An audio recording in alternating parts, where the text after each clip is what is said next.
Հաջորդ նարատիվը, որի մասին շարունակաբար խոսում են եւ Փաշինյանը կրկին խոսեց Եվրոպական խորհրդարանում, հետեւյալն է, թե իբրև Հայաստանում կան ուժեր, որոնք փորձում են ակտիվացնել Ղարաբաղյան շարժումը, իբրև թե կան հոգևորականներ, որոնք ստանձնել են պատերազմի կուսակցության առաջնորդությունը։ Իրականությունն այն է, որ որոշ հոգևորականներ, ովքեր ցինիկ կերպով խախտել են հոգևոր բարեվարկության բոլոր կանոնները, այդպիսով իրենց խոցելի դարձրել օտարերկրյա հատուկ ծառայությունների համար, իդեպ նրանցից ոմանց ԽՍՀՄ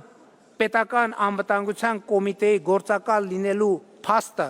ապացուցվում է փաստաթղթերով,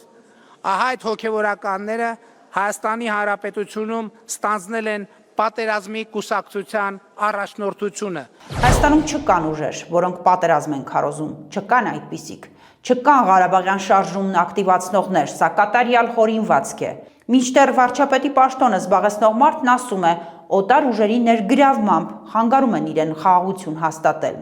Ելույթի այս խայտառակ հատվածը խնդրահարույց է, ոչ միայն բովանդակային իմաստով։ Հայաստանի պատմության մեջ երբեք երկրի ղեկավարը հրապարակային լեզվով օտար հարթակներից չի խոսել հայ առաքելական եկեղեցու մասին, այն ներկայացնելով որպես քաղաքական խնդիրների պատճառ։ Սա ինքնին հակապետական մտածողության մասին է խոսում։ Ներքին ու արտաքին լսարանին Փաշինյանը փորձում է համոզել, թե սահմանազատման շուրջ առաջացած դժգոհությունը եկեղեցու կամ առանձին հոգևորականների ապատեղեկատվության հետևանք էր։